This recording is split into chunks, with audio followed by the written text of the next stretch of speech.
ತುಂಬಾ ಜನಕ್ಕೆ ಏನಪ್ಪಾ ಅಂತಂದ್ರೆ ಹೇಳ್ತಾ ಇರೋದು ಮರಿಗಳು ಅಂದ್ರೆ ಇವಾಗ ನಮ್ಮ ಹತ್ರ ಮರಿಗಳು 1.5 ತಿಂಗಳು ಮರಿ ಸಿಗುತ್ತೆ ಅಂತ ಎಲ್ರಿಗೂ ಗೊತ್ತು. ಮತ್ತೆ ನಾಟಿ ಕೋಳಿ ಹುಂಜಗಳು ಅಥವಾ ಮೊಲಗಳು ಎಲ್ಲ ಸಿಗುತ್ತೆ ಅಂತ ತುಂಬಾ ಜನಕ್ಕೆ ಗೊತ್ತಿದೆ.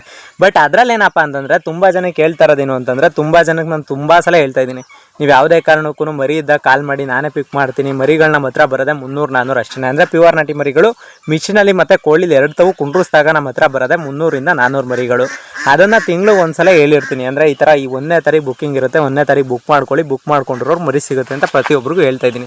ಈಗ ತುಂಬ ಜನ ಏನು ಮಾಡ್ತೀರಾ ಅಂತಂದರೆ ಬುಕ್ಕಿಂಗ್ ಸಿಕ್ತು ಅಂದಾಗಲೂ ಕೂಡ ತುಂಬ ಜನ ಕೇಳಿದಾಗ ಬುಕ್ಕಿಂಗ್ ದಿನವೂ ಕಾಲ್ ಮಾಡ್ತೀರಾ ಮತ್ತು ಪ್ರತಿದಿನವೂ ಕಾಲ್ ಮಾಡ್ತೀರಾ. ಅಂದರೆ ಫಾಲೋ ಮಾಡ್ಕೊಳ್ಳಿ. ನಿಮ್ಗೆ ಏನಾದರೂ ಮರಿಗಳು ಬೇಕು ಅಂತಂದಾಗ, ಇಲ್ಲಾಂದರೆ ಯಾವುದೇ ಒಂದು ಮಾಹಿತಿ ಬೇಕು ಅಂದಾಗಲೂ ಫಸ್ಟ್ ನಾನೇ ಹೇಳ್ತೀನಿ, ಈ ಥರ ಮರಿಗಳು ಸಿಗ್ತವೆ, ಈ ಥರ ಕೋಳಿಗಳು ಸಿಗ್ತವೆ ಅಂತ ಪ್ರತಿಯೊಬ್ಬರಿಗೂ ನಾವೇ ಹೇಳ್ತೀವಿ. ಅದಕ್ಕೋಸ್ಕರ ನೀವು ಮಾಡ್ಕೋಬೇಕಾಗಿರೋದೇನಂದ್ರೆ ಫಾಲೋ ಮಾಡ್ಕೊಳ್ಳಿ. ನಿಮ್ಗೆ ಏನು ಫಾಲೋ ಮಾಡ್ಬಿಟ್ಟು ನಾನೇನದು ಬೇರೆ ಬೇರೆ ವಿಚಾರಗಳು ನಾನೇನು ಹೇಳೋದಿಲ್ಲ. ಇಲ್ಲಿ ಕೋಳಿ ಬಗ್ಗೆ, ಮೊಲದ ಬಗ್ಗೆ, ಇಲ್ಲಾಂದರೆ ಬಾತುಕೋಳಿ ಬಗ್ಗೆ 3 ವಿಷಯ ನಾನು ಹೇಳೋದು. ಅದು ಏನಪ್ಪ ಅಂತಂದ್ರೆ ಅದು ನನಗೆ ಗೊತ್ತಿದ್ರೆ ಮಾಹಿತಿ ಮಾತ್ರ ಕೇಳ್ತೀನಿ, ಇಲ್ಲ ಅಂತಂದರೆ ಹೇಳ್ತೀನಿ. ಅಂದರೆ ನಿಮ್ಮ ಹತ್ರನೇ ನಾನು ಕೇಳ್ತೀನಿ. ಉದಾಹರಣೆಗೆ ಈ ಥರ ಔಷಧಿ ಹಾಕ್ಬೇಕಾ, ಈ ಥರ ಮೆಡಿಸಿನ್ ಹಾಕ್ಬೇಕಾ, ಈ ಥರ ಮೊಟ್ಟೆ ಇಕ್ಕುತ್ತಾ, ಪ್ರತಿಯೊಂದು ನಿಮ್ಮನ್ನೇ ಕೇಳೋದು. ಯಾಕಂತಂದರೆ ನಾವೆಲ್ಲನೂ ತಿಳ್ಕೊಂಡವ್ರಲ್ಲ ಇಲ್ಲಿ. ಅಂದರೆ ನಾನು ಒಂದ್ಸಲ ಹೇಳಿದ್ದೆ ಮರಕ್ಕಿಂತ ಮರ ದೊಡ್ಡದು ಅಂತ ಹೇಳಿದ್ದಾರೆ ಅಂತ. ಅದೇ ಥರ ಇಲ್ಲಿ ಎಲ್ಲನೂ ತಿಳ್ಕೊಳ್ಳಂತೆ ನಾವೇನು ಮಾಡೋಕ್ಕಾಗಲ್ಲ. ಅದಕ್ಕೋಸ್ಕರ ನಿಮ್ಮ ಹತ್ರನೂ ಕೇಳ್ತೀನಿ. ಅದಕ್ಕೋಸ್ಕರ ನೀವು ಕೇಳಿದಾಗ ರೆಸ್ಪಾನ್ಸ್ ಮಾಡ್ತೀರಾ, ಪ್ರತಿಯೊಬ್ಬರಿಗೂ ಅದೇ ಹೇಳ್ತಾ ಇದ್ದೀನಿ. ಇವಾಗ ಒಂದು ಏನಾಗೈತೆ ಅಂದರೆ ಸ್ಕ್ಯಾಮು ಅಂತಂದರೆ, ಈಗ ನಾನು ಮರಿ ಫೋಟೋ ಹಾಕಿದ ತಕ್ಷಣ ಕೆಳಗಡೆ ಒಬ್ಬ ಹಾಕಿರ್ತಾನೆ ಅಂತಂದರೆ ನಮ್ಮ ಹತ್ರ ಮರಿಗಳು ಸಿಗ್ತವೆ, ಇಷ್ಟು ಕಮ್ಮಿ ರೇಟಲ್ಲಿ ಸಿಗ್ತವೆ. ನಿಮ್ಗೆ ಅದು ಐಡೆಂಟಿಫಿಕೇಷನ್ ನೀವು ಹೋಗ್ಬಿಟ್ಟು ಅಲ್ಲಿ ಹುಡ್ಕೋಕ್ಕಾಗಲ್ಲ, ಏನೂ ಮಾಡೋಕ್ಕಾಗಲ್ಲ. ಫಸ್ಟ್ 2,000 ಅಡ್ವಾನ್ಸ್ ಹಾಕಿ ಅಂದಕ್ಕೆ ಹಾಕ್ಬಿಡ್ತೀರಾ, 3,000 ಅಡ್ವಾನ್ಸ್ ಹಾಕಿ ಅಂದ ತಕ್ಷಣ ಹಾಕ್ಬಿಡ್ತೀರಾ.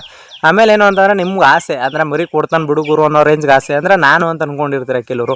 ಇನ್ನೂ ಕೆಲವರು ಅಂತಂದರೆ ಬೇರೆಯವ್ರ ಹತ್ರನೇ ಬೈ ಮಾಡ್ಬಿಡೋಣ, ಇವನ ಹತ್ರ ಏನೋ ಸಿಗೋದು ಲೇಟು ಅಂತ ಅಂದ್ಕೊಂಡು ತುಂಬ ಜನ ಅನ್ಕೋತೀರ. ಬಟ್ ನಿಮ್ಗೆ ಕಾಯಿರಿ ಒಂದು ಸ್ವಲ್ಪ ಅಂತಂದರೆ ಕಾಯೋ ಪೇಷನ್ಸ್ ಇರೋಲ್ಲ. ಮತ್ತು ಈಗ ಒಂದು ನಾಗಮಂಗ್ಲದವ್ರು ಒಬ್ರು ಮೊನ್ನೆ ಕಾಲ್ ಮಾಡಿದ್ರು, ಅಣ್ಣ 2,000 ರೂಪಾಯಿ ನೀವು ಅಂದ್ಬಿಟ್ಟು ಬೇರೆಯವ್ರಿಗೆ ಹಾಕ್ಬಿಟ್ಟಿದ್ದೀವಿ, ಅದು ಈಸ್ಕೊಡಿ ಅಣ್ಣ ಹಂಗೆ ಹಿಂಗೆ ಅಂತ.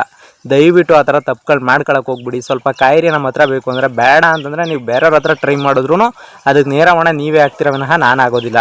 ಅದಕ್ಕೋಸ್ಕರ ದಯವಿಟ್ಟು ಎಲ್ರಿಗೂ ಹೇಳ್ತಾರೋದೇನಪ್ಪ ಅಂತಂದರೆ ಒಂದು ಸ್ವಲ್ಪ ಕಾಯಿರಿ. ಮತ್ತು ಮರಿ ಕೊಡೋದು ಒಂದು ಸ್ವಲ್ಪ ಲೇಟ್ ಆದರೂ ಕೂಡ ನಾನೇ ಅನ್ವಾನ್ಸ್ ಮಾಡ್ತೀನಿ, ಇಂಥ ದಿನ ಮರಿ ಕೊಡ್ತೀವಿ ಅಂತ. ನಿಮ್ಗೆ ಆನೆಸ್ಟಾಗಿ ಹೇಳ್ತಾ ಇರೋದು. ನಾವು ಯಾರಿಗೂ ಮೋಸ ಮಾಡ್ಬಿಟ್ಟು 1 ರೂಪಾಯಿ ತಿನ್ನಬೇಕಾಗಿಲ್ಲ ಸ್ವಾಮಿ. 1 ರೂಪಾಯಿಗೂ ಡೈರೆಕ್ಟಾಗಿ ಹೇಳ್ಬಿಟ್ಟೆ ಇಸ್ಕೊತೀವಿ. ಸರ್ ಈ ಥರ ಐತೆ, ಈ ಥರ ಕ್ವಾಲಿಟಿ ಐತೆ, ಈ ಥರ ಕೊಡಿ ಅಂತ ಕೇಳ್ತೀವಿ.